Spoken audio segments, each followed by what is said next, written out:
Hi friends, welcome to Yoga TNBSC. நிறையா comment செக்ஷனில் பார்க்க முடியுது. வேரியஸ் டைப் ஆஃப் கமெண்ட்ஸ் என்னென்னா, ஒரு நாளைக்கு எவ்வளோ மணி நேரம் படிக்கலாம், ஸ்டடி பிளான், ஸ்ட்ராட்டஜி, படித்தது மறக்குது, எவ்வளோ நாளில் கவர் பண்ணி முடிக்கலாம். So various type of comments. கொஞ்சம் பொறுமையாக கேளுங்க. நம்ம ஆரம்பத்துலேருந்து வீடியோ கொஞ்சம் ஸ்லோவாக தான் இருக்கும். ஏன்னா ஸ்லோவானாலும் ஸ்டெடியாக இருக்கணும். அதான் நம்மளுடைய யோகா டிஎன்பிஎஸ்சியோட கான்செப்ட். கொஞ்சம் நிதானத்தை கொஞ்சம் கடைபிடிங்க. பொறுத்தார் பூமி ஆழ்வார்ன மாதிரி எனக்காக ஒரு 10 நிமிஷம் பொறுத்துக்குங்க. அதுக்குள்ளேயே சுருக்க பார்க்குற வீடியோ. Okay fine. சில உண்மைகளை நீங்கள் தெரிஞ்சுக்கிட்டு குரூப் 4 படித்தா பெட்டர்னு நினைக்கிறேன். ஏன்னா குரூப் 4 பார்த்தீங்கன்னா எவ்ரி இயர் 20 லட்சம் ஆஸ்பிரண்ட்ஸ் அப்பியர் ஆகுன்னு சொல்கிறாங்க. ஆனால் நிறைய பேருக்கு தெரியறதில்ல, 20 லட்சம் பேரில் எத்தனை பேர் ஆப்ஷன் ஆகுறாங்கன்னு தெரியல. இன்னொன்று, இதில் எஃபெக்டிவாக படித்து போட்டி போடுறவங்க எத்தனை பேர்னு தெரியறதில்ல. இதை 2 வருஷம் 3 வருஷம் 4 வருஷம் 5 வருஷம்லாம் படித்து ஃபெயிலாக போனவங்க தான் அதிகமாக இருக்கிறாங்க. ஃபர்ஸ்ட் அட்டம்ப்ட்லலாம் அதிகமாக கிளியர் பண்ண முடியாது. தமிழ்லாம் நல்லா ஃபேவராக இருக்குது, ஜென்ரல் ஸ்டடீஸ் என்ன பண்ணணும்னு தெரியல, கரண்ட் அஃபேர்ஸ் எங்கேருந்தே கேட்குறாங்கன்னு தெரியலன்னு சொல்லிட்டு குழம்புற ஆள் தான் அதிகமாக இருக்குது. நம்ம ஒரு செயலை செய்கிறதுக்கு முன்னாடியே அந்த விஷயத்தை பார்த்து நம்ம பயந்துட்டே படித்தோம்னா, இல்லை பயந்துக்கிட்டே அந்த விஷயத்தை அப்ரோச் பண்ணோம்னா ஸ்டார்டிங்கே ஃபெயிலியர் தான். தலையாக போகும்போது கஷ்டமும் நஷ்டமும் உண்மையாக நம்ம ஒரு உழைப்பை போட்டு ஃபெயில் ஆகுதுன்னா அந்த ஃபெயில் ஆனதுக்குண்டான ரீசனை தெரிஞ்சுக்கிட்டு அதை வருங்கால தேர்வுக்கு அப்கமிங் எக்ஸாமினேஷனில் நம்ம அந்த மிஸ்டேக்கை பண்ணாமல் இருந்தாலே சக்ஸஸ் பண்ணிடலாம். கரெக்டுங்களா? இதுதான் நிதர்சனமான உண்மை. இப்போ எனக்கு ஒரு ஸ்கூல் ஒரு 4 கிலோமீட்டரில் ஒரு ஸ்கூல் இருக்குது. நடந்து போகிறேன். ஒரு கட்டத்தில் சைக்கிள் பழகி நான் சைக்கிளை அழுத்தி போகிறேன். கட்டாயம். அந்த மாதிரி நம்ம வேலைக்கு போகிற கட்டாயத்தில் இருக்கிறோம். நம்ம ஏன் ரீசனை மட்டுமே அடிக்கிட்டே இருக்கிறோம்? நீ ரீசன் சொல்கிற இடத்துல உன் ரீசன்லாம் இவ்வளோதான், என் ரீசன் எவ்வளோ இருக்குது, அதெல்லாம் ஓவர் கம் பண்ணி தான் நான் வந்திருக்கேன்னு சொல்லிட்டு எவ்வளோ ஆஸ்பிரண்ட்ஸ் அச்சீவர்ஸ் வீடியோஸ் பார்க்குறோம். கொஞ்சம் புரிஞ்சுக்கோங்க. 20 லட்சம் பேர்லாம் எழுதலை. நமக்கு உண்மையான போட்டியாளர் 1 லட்சம் பேர் தான். நிறைய பேர் எக்ஸாமுக்கு வர்றதே இல்லை. புரியுதுங்களா? அப்ளை பண்ணுறாங்க, ஒரு 5-6 லட்சம் பேர் காணாமல் போயிடறாங்க, எக்ஸாமுக்கு வர்றதில்லை. இதுதான் உண்மை, ஃபேக்ட்டு. நீ நம்ப மாட்டேன். மோட்டிவேஷன் வீடியோ கொடுக்குறதுக்காக நான் போய் சொல்கிறேன்னு நினைக்காதீங்க. ஸ்ட்ராட்டஜி அனலைஸ் பண்ணுங்கள். இந்த வருஷம் குரூப் 4க்கு எவ்வளோ பேர் அப்பியர் ஆனாங்க, எவ்வளோ பேர் எழுதுனாங்க. கொஞ்சம் பேப்பர் அதான் கரண்ட் அப்டேட்லாம் பார்க்கணும். கரண்ட் அப்டேட் என்னமோ 10 மாதம் நம்ம ஒரு மாதத்துக்கு ஒரு 200 ஒன்வேர்டு முக்கியமான ஒன்வேர்டாக கொடுத்து, அப்போ 10 மாதத்துக்கு 2000 ஒன்வேர்டு படித்தா கரண்ட் அஃபேர்ஸ்னால நாலேஜ் வந்துடும்னு நினைக்காதீங்க. கரண்ட் அஃபேர்ஸ்ன்றது கரண்ட்டு. அன்னைக்கு நடக்கிறத அன்னைக்கே பார்க்கணும்.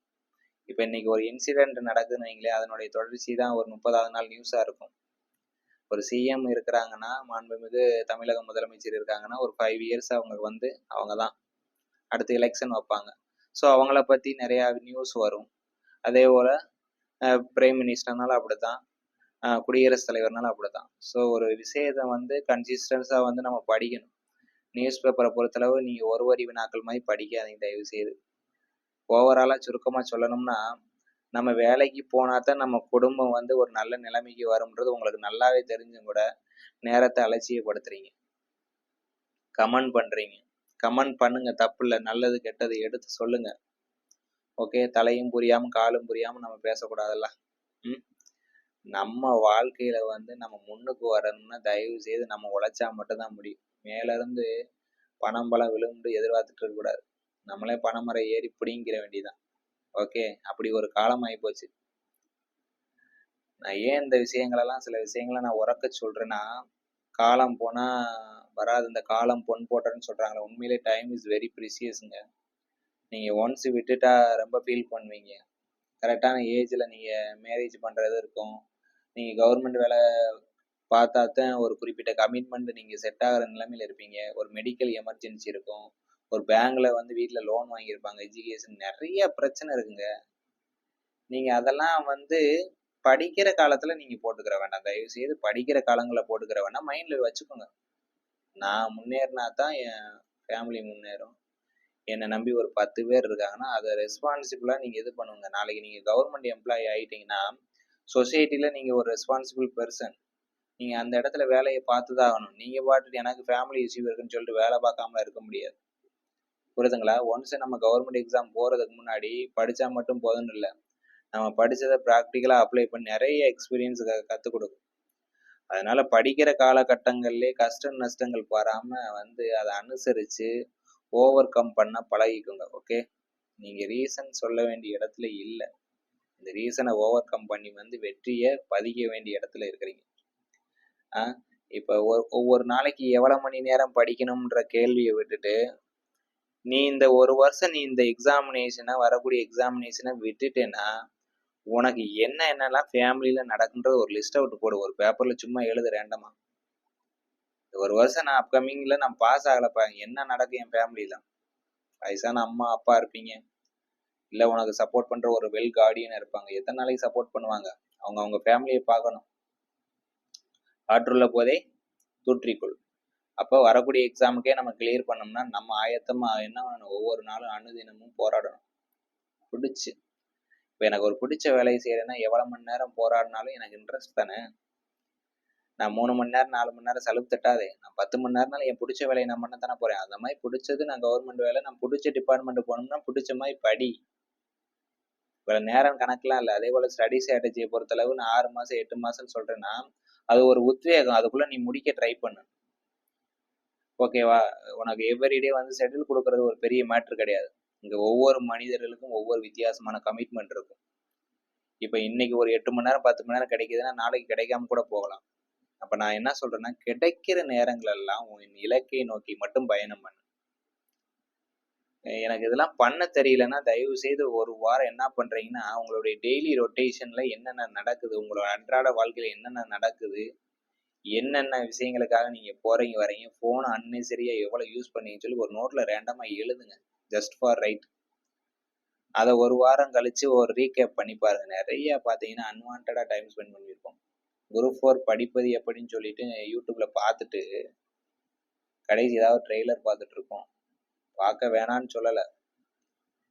நம்ம வீட்டுல அன்றாட கூலி காட்சி போறவங்க தான் அதிகமா போட்டித் தேர்வாளர்கள் இருக்கிறாங்க. அப்ப அவங்க யாரும் அந்த மாதிரி ஏதாவது ஒரு கமிட்மெண்ட் விட்டுட்டு போயிட்டு வேற ஏதாவது செய்யல. தேவையில்லாத அன்னெசரியா என்டர்டைன்மெண்ட் பண்ணுங்க, செய்யுங்க, இல்லைன்னு இல்லை. ஆனா நம்ம ஃபேமிலி சுச்சுவேஷனை அக்செப்ட் பண்ணிக்கிட்டு அண்டர்ஸ்டாண்ட் பண்ணிக்கிட்டு நம்ம எதை செய்யணும் எதை செய்யக்கூடாதுன்னு சொல்லிட்டு முதல்ல அதை நோட்ல எழுதுங்க. எதை செய்யணும் எதை செய்யக்கூடாது. ஏன் நோட்ல போட்டு எழுத சொல்றோம்னா முதல்ல இந்த சாதாரண பேசிக்கான விஷயம் முதல்ல நீ நோட்ல எழுதி ஒரு வாரத்துல நீ செக் பண்றியான்னு பார்க்கணும். நீ இதை செக் பண்ணாத ஆள் 6ல இருந்து 8 மாசம் உட்காந்து குறுக்கு வலிக்க 6ல இருந்து 12 வரைக்கும் தமிழ் நோட்ஸ் எடுத்து 6ல இருந்து 12 வரைக்கும் ஜிகே நோட்ஸ் எடுத்து கரண்ட் அஃபேர்ஸ் நோட்ஸ் எடுத்து எப்படி படிப்ப? நீ நோட்ஸ் எடுக்கிறது கஷ்டம் நீ நினைக்கிற. தவறு நண்பர்களே, தவறு. நீ நோட்ஸ் எடுத்துட்டேன்னா ஒன்ஸ் அந்த நோட்ஸை ரீகால் பண்றதுக்கு டைம் ரொம்ப ரொம்ப கம்மியா இருக்கும். நீ மறுபடியும் 6வது இருந்து 12 வரைக்கும் புக்கை தொலாவிட்டு இருக்க முடியாது, திருப்ப முடியாது, போர் அடிக்கும், படிக்காத மாதிரி ஃபீல் ஆகும். ஆனா நோட்ஸ் அப்படி கிடையாது. அரைச்ச மாவை அரைச்ச மாதிரியும் அந்த இதை நம்ம எழுதின பக்கங்களை நம்ம பரட்டும் போது இந்த கலர்ல நம்ம நோட் பண்ற அளவுக்கு சில ஐடியாலஜிகளாக வரும். ஒர்க் அவுட் பண்ணி பாருங்க கண்டிப்பா. ஏன்னா இந்த கலர்ல இந்த பேஜ்ல நான் இந்த நோட்ஸ் எடுத்திருக்கேன், இந்த கிளாஸ்மேட் நோட் எடுத்திருக்கேன், இந்த படம் போட்ட நோட்ல இருக்குன்னு ஏன் சொல்றாங்கன்னா அந்த அளவு அந்த நோட்டை தூக்கி இருக்கிறாங்க. தூக்கிட்டு ரோபா மாதிரி இப்படி பாக்குறது கிடையாது, ஒரு பேப்பரா பார்க்கணும். கொஞ்சம் நண்பர்களை சீரியஸ்னஸ் பார்த்துட்டு வாழ்க்கையை அது சொல்லல, காமெடியா எடுக்கிற விஷயத்த சீரியஸா எடுக்கிறீங்க, சீரியஸா எடுக்கிறத காமெடி எடுக்கிறீங்க. இந்த ஒரு வருஷம் என்ன, அடுத்த வருஷம் பார்த்துக்கலாம். அடுத்த வருஷம் நீ படிக்கிறதுக்கு டைம் இருந்தா தானே போ, எங்கிட்டா போ, வேலைக்கு போ, 5000 சம்பளம் கிடைச்சாலும் போ, உன் வகுத்த கழுவு அப்படின்னு சொல்லி பத்தி விட்டுருவாங்க குடும்பத்துல. ஏன்னா அவங்களும் ஓடி ஓடி ஓடி ஓடி தேஞ்சதான் மிச்சம். கமெண்ட் அடிப்பாங்கல்ல, 1 வருஷம் டைம் கொடுப்பாங்க, 2 வருஷம் டைம் கொடுப்பாங்க, அதுக்கப்புறம் ஏய் அப்பா இதை பெத்ததுக்கு ஒரு 4 மாடைனாலும் கறவை மாடை பெத்தாலும் ஏதோ இன்கம் ஆயிருக்கும் அப்படின்ற மாதிரிலாம் வில்லேஜ் சைட்லாம் பேசுவாங்க, கேள்விப்பட்டிருப்பீங்க. இதை பெத்ததுக்கு நம்மள ஒரு பார்வையே பார்க்கறதுலயே ஆளை கொண்டுருவாங்க. புரியுதா? ஒரு குறிப்பிட்ட காலத்துக்கு மேல நீ படிச்சுட்டு இருந்தேன்னு வையேன், இந்த பார்வை போதும் 1000 அர்த்தங்கள் சொல்லும். குடும்பத்துடைய சூழ்நிலையை அப்படியே சொல்லும், ரிஃப்ளெக்ட் ஆகும். ஸோ உன் குடும்பத்தை வந்து நீ தான் பார்த்துக்கணும்ப்பா. எங்க இங்கிட்டு இங்கிட்டு இங்கிட்டு நீ எந்த பக்கம் சுத்தி பார்த்தாலும் யாரும் ஹெல்ப் பண்ண போறதில்லை. அப்ப படிக்கிற காலகட்டத்துல சோம்பேறித்தனம் இருக்கக்கூடாது. எந்த சூழ்நிலையும் கன்சிஸ்டன்ஸை விடக்கூடாது. முதல்ல வந்து என்ன செய்யணும்ன்றது தெளிவா கேட்டுக்கிட்டு அதுக்கப்புறம் இறங்க. அதான் சொல்லுவாங்கல்ல, எதையுமே நல்லா பிளான் பண்ணி யோசிச்சு இறங்க. இறங்கினதுக்கு அப்புறம் தயவு செய்து யோசிக்காத. அப்ப நீ கடந்து வந்த பாதைய கரெக்டா யூஸ் பண்ணு. 1 வருஷம்னா 1 வருஷம் கரெக்டா பள்ளம் எது மேடு எது இதெல்லாம் பிரச்சனை வரும் எல்லாமே தெரிஞ்சுக்கிட்டு தான் இந்த ஃபீல்டுக்குள்ள இறங்குறேன். இறங்குனதுக்கு அப்புறம் கை வலிக்குது, கால் வலிக்குது, முதுகு வலிக்குது, எனக்கு கால் கரண்டை பிடிச்சிக்கிறதுக்கு வேலை வந்ததுக்கு அப்புறம் ஒரு லைஃப் ஜம்முன்னு வாழ்வேல. ஒரே ஒரு வருஷம்தான். நம்மலாம் கொஞ்சம் இளைஞர்கள், யூத். அந்த யூத் பருவத்துல கஷ்டங்களை வந்து நம்ம தேடி தேடி தேடி வந்து நம்ம என்ன பண்ணணும், பார்த்துக்கலாம் அப்படின்ற ஒரு தினாவட்டு தைரிய துணிச்சல் இருக்கணும். இந்த வயசுல நம்ம வந்து ஒரு ப்ராப்ளத்தை நம்ம வந்து ஃபேஸ் பண்ண தெரியலன்னா, நம்ம உடம்பு ஃபிட்னஸ் எல்லாம் போனதுக்கு அப்புறம் கண்டிப்பா நம்மலாம் ஏதாவது பண்ணிக்கிறோம்ல, ஏதாவது தேவையில்லாத வேலையில பண்ணிக்கிறோம்ல.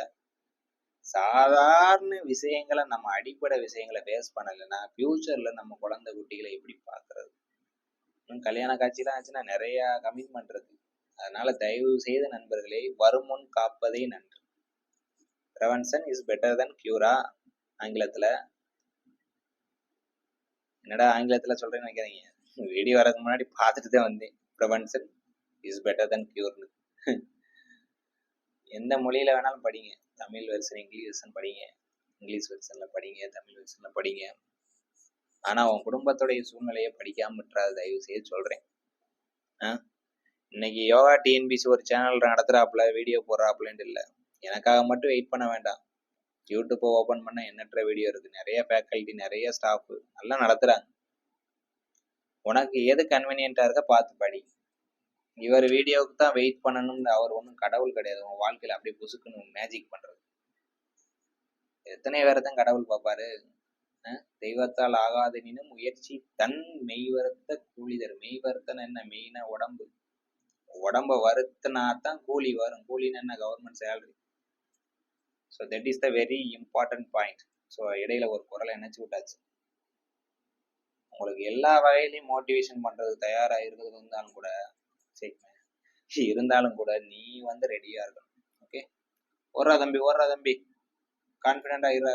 நீ வந்து உன் ஆள் மனசுல எவ்வரிடே அனுதினமும் உன்னை மோட்டிவேஷன் பண்ணக்கூடிய சில ஃபேக்ட்ஸை எழுதி வை. சில பாட்டை கேட்டா வெற்றி நிச்சயம், இது வீர சத்தியம், கொள்கை வெல்வதை நான் கொண்ட லட்சியம். சில பேர் மோட்டிவேஷன் பார்த்துருப்பீங்க, கேட்டிருப்பீங்க. உன் கையை நம்பி உயர்ந்திட பாரு, உனக்கென எழுது ஒரு வரலாறு, உனக்குள்ள ஒரு சக்தி இருக்கு, அதை உசிப்பிட வழிபாடு. எனக்கு பாட்டுலாம் தெரியாது. அந்த வரிகள் வந்து என்னை ரொம்ப என் லைஃப்ல நிறைய பாதிச்சது. அந்த மாதிரி உன் லைஃப்ல பாதிக்கிட்டுன்னு சொல்லிதான் உதாரணத்துக்கு 2-3 பாட்டு எடுத்துக்கிட்டேன். ஓகே, ஏதாவது ஒரு நம்மளை உந்து சக்தி இருக்கணுங்க. ஒண்ணு நம்ம கிட்ட ஏதாவது வெல் விசர் இருக்கணும், இல்லைன்னா ஏதாவது ஒரு பிடிச்ச ஸ்டாஃப் டீச்சிங் இருக்கணும், இல்லைன்னா வீட்டுல ஏதாவது ஒரு சப்போர்ட்டிவா ஆள் இருக்கணும். ஏதாவது ஒரு உந்து சக்தி லைஃப்ல கிடைக்கும். அந்த உந்து சக்திக்கு நம்பிக்கை வர்ற அளவுக்கு நீ நடந்துக்கிட்டா மட்டும்தான் அந்த பிடிமானம் கிடைக்கும், நீ சக்சஸ் பண்ற வரைக்கும். அதுக்கப்புறம் நீ சக்சஸ் பண்ணிட்டேன்னா அவங்கள நீ பார்க்கத்தான் போற, இல்லைன்னு இல்லை. ஸோ நன்றி மறவாம இருக்கு. வேலைக்கு போனாலும் சரித்தேன், போகலைனாலும் சரித்தேன், விசுவாசத்தை கடைபிடி. அவ்வளவுதான் நான் சொல்ல முடியும். ஓகே, படிக்கிறத படிப்போம், சிறப்பா படிப்போம். ஒரே டைம் தான், பாஸ் பண்ணிட்டு போய்கிட்டே இருப்போம். அது வர மாட்டேங்குது, கை வர மாட்டேங்குது, கால் வர மாட்டேங்குது, இந்த பேச்செல்லாம் பேசாதீங்க தயவு செய்து. ஒப்ப மாட்டேது, உண்மையிலே பிடிக்கல எனக்கு உண்மையிலே சொல்றேங்க, சீரியஸா சொல்றேன். படிக்கிற மாதிரி ஒரு ஈஸியான வேலை எதுவுமே கிடையாதுங்க. நீ போய் வெட்டு கூலி வேலைக்கு போய் சிமெண்ட் சித்தாளு, பேக்கரியில ஏதாவது ஒரு வேலைக்கு போயேன், பிரைவேட்ல படுத்துற பாடுல நீ என்ன பண்ணுவ? காத்தாடி ஒரு ஒரு ஆலமர நிலையில வேப்பமர நிலை இருக்கா, இப்போ உட்காந்து 6ஆம் வகுப்பு 7ஆம் வகுப்பு தமிழ தூக்க பாஸ் ஆகணும்னு பாஸ் ஆயிடுவேன். வெளியே போய் கஷ்டத்தை அனுபவிக்கல போல, அதனாலதான் எனக்கு மேல் வலிக்குது அது வலிக்குன்ற போல.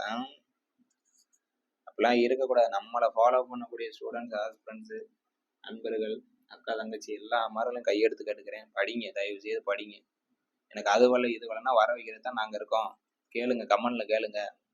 ஆனால் பேசிக்கான சில விஷயங்களை கேட்கக்கூடாது, புரியுதுங்களா? நீங்கள் ஒரு அரசாங்க ஊழியர் ஆக போறீங்க, ஒரு அதிகாரி ஆக போறீங்க. அதனால சொல்றேன் நண்பர்களே, தயவு செய்து தயவு செய்து தயவு செய்து கெஞ்சி கேட்டுக்கிறேன். நமக்கு கஷ்டம்னா யாரும் வரப்போறதில்ல. எனக்குன்னு நீங்க வரப்போறதில்ல, உங்களுக்கு நான் வரப்போறதில்ல. உங்க கையை நம்பிதான் இருக்கு லைஃப். ஸோ படிங்க படிங்க. Thank you to all. அடுத்த வீடியோல மேக்ஸ்லாம் நடத்தி போடுறேன். நோட்டு கிட்ட போட்டு எழுதுறீங்களான்னு பார்ப்போம், சரிங்களா? நானும் வாட்ச் பண்ணிட்டு இருக்கேன். சரி, ஓகே. யூஸ்ஃபுல்லாக இருந்தால் பயன்படுத்துங்க. ஓகே, அவ்வளோதான். நன்றி.